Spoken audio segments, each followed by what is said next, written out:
The poem of the man God. The second year of the public life. Chapter 281. At the temple they are aware of Ermasteus, of John of Endor, and of Syntyche. 21st of September, 1945. Jesus is on his way to Bethany with the apostles and disciples, and is speaking to the disciples whom he orders to part, so that the Judeans will go through Judea and the Galileans up Transjordan announcing the Messiah. The instruction raises some objections. I get the impression that Transjordan did not enjoy a very good reputation among Israelites. They talk of it as if it were a pagan region, and that offends the disciples from that area, among whom the most influential is the head of the synagogue of the Clear Water, and then a young man whose name I do not know, and both vigorously defend their towns and their fellow citizens. Timonius says, "Come, my lord, to Aera, and you will see how they respect you there. You will not find as much faith in Judea as there is there. Nay, I do not want to go there. Let me stay with you, and send a Judean and a Galilean to my town. They will see how they believed in you, on my words only."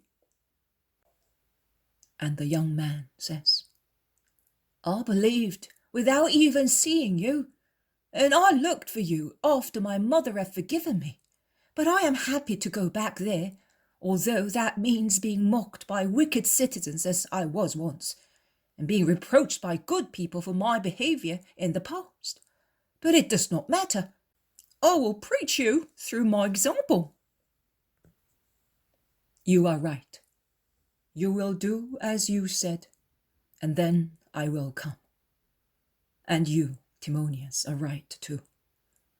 So Hermas will go with Abel of Bethlehem in Galilee to announce me at Aera, while you, Timonius, will stay with me. But I do not want such disputes. You no longer are Judeans or Galileans. You are disciples. That is enough. That name and your mission make you all equal with regard to birthplace, rank, everything. In one thing only you may differ, in holiness. That will be individual, and in the measure which each of you will be able to attain. But I would like you all to have the same measure, the perfect one. See the apostles? They were divided like you by race and other things. Now, after a little over a year of instruction, they are simply the apostles. Do the same. And as among you, priests are together with old sinners, and rich people with former beggars, and young men with old venerable people, cancel likewise divisions brought about by belonging to this or that region. By now you have one fatherland only, heaven. Because you have set off in the way to heaven, each of his own free will. Never give my enemies the impression that you are hostile to one another. Sin is your enemy, nothing else. They proceed in silence for some time. Then Stephen approaches the master and says, "I have something to tell you. I was hoping that you would ask me, but you did not. Yesterday, Gamaliel spoke to me. I saw him. Are you not asking me what he told me?" "I am waiting for you to tell me, because a good disciple has no secrets from his master." "Gamaliel, master, come a little ahead with me." "Well, let us go. But you could have spoken in the presence of everybody." They move away a few yards. Stephen, blushing, says, "I must give you a piece of advice, master. Forgive me." "If it is good, I will accept it. Tell me." "In the Sanhedrin, they know everything sooner or later. It is an institution with 1,000 eyes and 100 ramifications. They penetrate everywhere, see everything, and hear everything. It has more informers than there are bricks in the walls of the temple. Many live thus. Spying, you may say so. It is the truth, and I know. So what has been said, more or less true, at the Sanhedrin? Everything has been said. I do not know how they can find out certain things. Neither do I know whether they are true. But I will tell you literally what Gamaliel told me. Tell the master to have Ermasteus circumcised, or to send him away for good. It is not necessary to say anything else. In fact, it is not necessary to say anything else. First of all, because I am going to Bethany just for that, and I will remain there until Ermasteus is fit to travel again. Secondly, because no justification could demolish the prejudice and standoffishness of Gamaliel, who is scandalized because I have with me a man who is not circumcised in a member of his body. Oh, if he looked around and within himself, how many uncircumcised people in Israel. But Gamaliel, he is the perfect representative of old Israel. He is not wicked. But look at this pebble. I could split it, but I could not make it malleable. He is like that. He will have to be crushed in order to be recomposed, and I will do that. Do you want to oppose Gamaliel? Be careful. He's powerful. Oppose, as if he were an enemy? No. Instead of fighting against him, I will love him, satisfying one of his desires for his mummified brains and spreading on him a balm which will dissolve him to recompose him. I will pray also that that may happen, because I am fond of him. Am I wrong? No. You must love him by praying for him, and you will do that. I am sure you will. Nay, you will help me to prepare the balm. However, you will tell Gamaliel to calm him, that I had already provided for Ermasteus, and that I am grateful to him for his service. Here we are at Bethany. Let us stop so that I may bless you all, because this is where we part. And after joining the large group of apostles mingled with disciples, he blesses and dismisses them all, with the exception of Ermasteus, John of Endor, and Timonius. Then, with the disciples left, Jesus walks at a good pace the short distance to Lazarus' gate, which is already wide open to receive him. He enters the garden, raising his hand to bless the hospitable house, in the large park of which are the owners of the house and the pious women who are laughing at Marcian running along the paths adorned with last roses. And with the owners and the women, also Joseph of Arimathea and Nicodemus come out of a path, when they hear the women shout. They also are guests of Lazarus, to be in peace with the Master. And they all make haste towards the Master, Mary with her kind smile, and Mary of Magdala with her cry of love. Rabboni! And Lazarus, limping, the two grave members of the Sanhedrin, and last, the pious women of Jerusalem and of Galilee. Wrinkle-furrowed faces and smooth faces of young women, and as gentle as the face of an angel, the virginal face of Annalea, who blushes in greeting the Master. Is Syntyche not here? Asks Jesus after the first greeting. She is with Sarah, Marcella, and Naomi laying the tables, but here they are coming. And they come. In fact, with old Esther of Johanna, two faces marked by age and by sorrow, between two serene faces and the grave yet bright, peaceful face of the Greek girl, different by race and by something which distinguishes her. And I could not say that she's a real and true beauty, and yet her dark eyes, softened by a nuance of very deep indigo, under a high and very noble forehead, are more impressive than her body, which is definitely more beautiful than her face. A slender but not meagre body, which is well proportioned and has a graceful gait and carriage. But it is her expression that strikes one, an intelligent, frank, deep look, which seems to inhale the whole world, selecting it, keeping what is useful, holy, good, and rejecting what is evil. A look which allows its very depth to be searched, and from which her soul looks out to scan those approaching her. If it is true that it is possible to know an individual through his eyes, I say that Syntyche is a woman with unerring judgment and firm, honest thoughts. She kneels also with the other women and waits to stand up until the master tells her. Jesus proceeds along the green garden as far as the porch before the house, and then enters a hall where the servants are ready to serve refreshments and assist guests in the ablution before meals. While all the women withdraw, Jesus remains with the apostles in the hall, and John of Endor and Ermasteus go to the house of Simon Zealot to leave the bags they are carrying.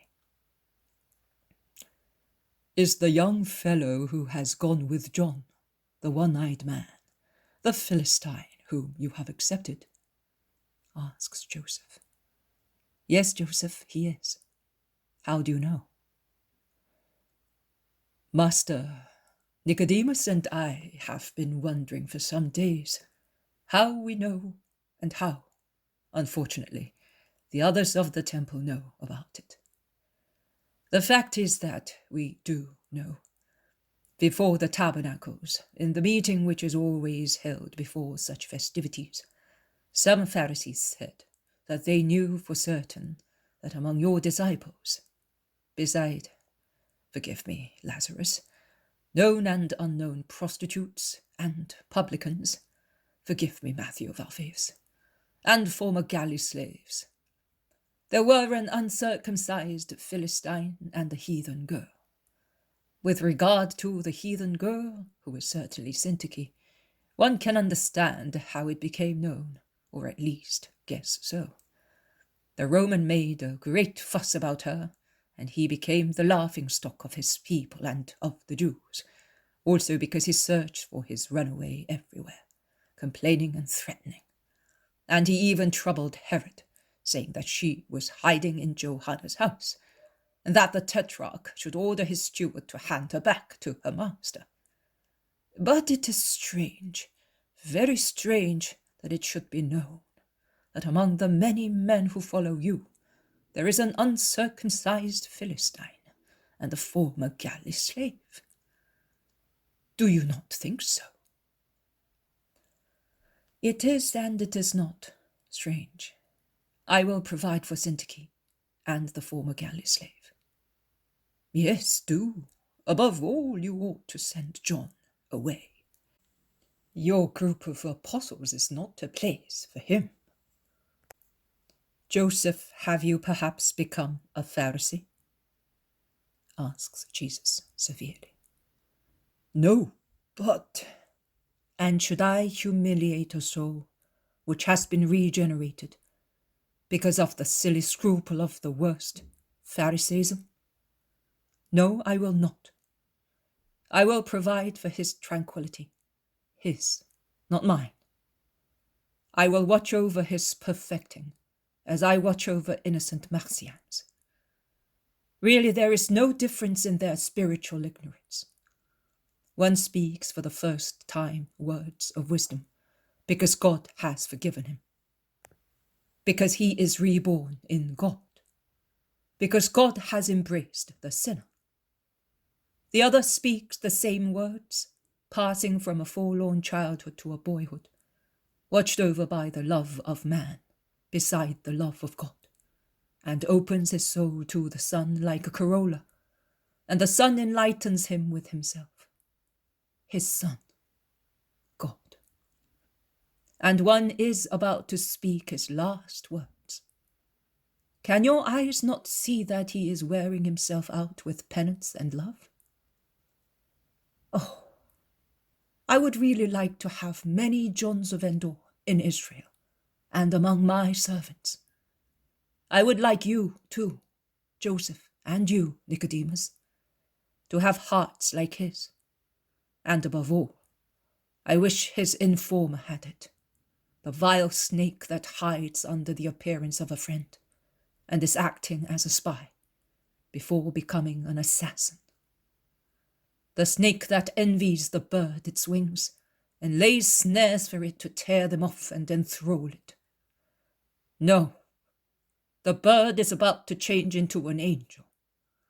And if it could tear them off, which it will never be able to do, once they were put onto its slimy body, they would change into wings of a devil. Every spy is already a devil. But where can such a rogue be? Tell me so that I may go at once and tear his tongue out, exclaims Peter. You had better pull his poisonous teeth out, says Judas of Alphaeus. No, it's better to strangle him, so he will not be able to hurt in any way. Such people can always be harmful, remarks the Iscariot firmly. Jesus stares at him and concludes, and can always lie. But no one must do anything against him. It is not worthwhile letting the bird perish to deal with the snake. With regard to Ermasteus, I am staying here in Lazarus' house just for the circumcision of Ermasteus himself, who is embracing the holy religion of our people for my sake, and to avoid the persecution of narrow-minded Jews. It is the passage from dark to light, but it is not necessary to make light come to a heart. But I have agreed to calm down the susceptibility of Israel and to show the true will of the Philistine to come to God. But I will tell you, in the times of Christ, that is not necessary to belong to God. Will, love, and a righteous conscience are sufficient. And how can we circumcise the Greek woman? In which part of her spirit? If she was able to perceive God better than many people in Israel. It is true that among the people present, many are in darkness as compared to those who are despised by you for being in darkness.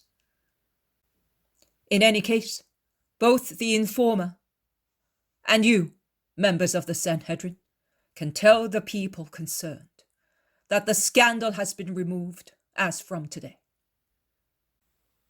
With regard to whom? To all three? No, Judas of Simon. With regard to Ermasteus. I will see to the other two. Have you nothing else to ask me? No, master. Neither have I anything to tell you. But I ask you to tell me, if you know, what has happened to Syntyche's master? Pilates shipped him back to Italy by the first boat available, to avoid having trouble with Herod and the Jews in general. Pilates is in a tight corner at present, and has enough worries, says Nicodemus. Is the news certain? I can check on it if you wish so, master, says Lazarus. Yes, do so, and then let me know the true situation. But in my house, Syntyche is safe just the same. I know. Israel also protects a slave who has run away from a foreign cruel master. But I want to know. And I would like to know who the spy, the informer, the pretty spy of the Pharisees. And I want to know, and this can be found out, who are the denouncing Pharisees. Let us have the names of the Pharisees and of the towns. I mean of the Pharisees who have done the lovely work of informing, following the betrayal of one of us, because we, old and new disciples, are the only ones to know things. A fine piece of work it was indeed, to inform the Sanhedrin of the deeds of the Master, which are thoroughly honest, and who says or thinks the contrary is a devil, and that is enough, Simon of Jonah. It is an order, and I obey, even if the veins of my heart should burst because of the effort. In the meantime, the beauty of the day is gone. No. Why? Has anything changed among us? So, oh, my Simon, come here beside me, and let us talk of what is good. They have come to tell us that dinner is ready, Master, says Lazarus. Let us go then.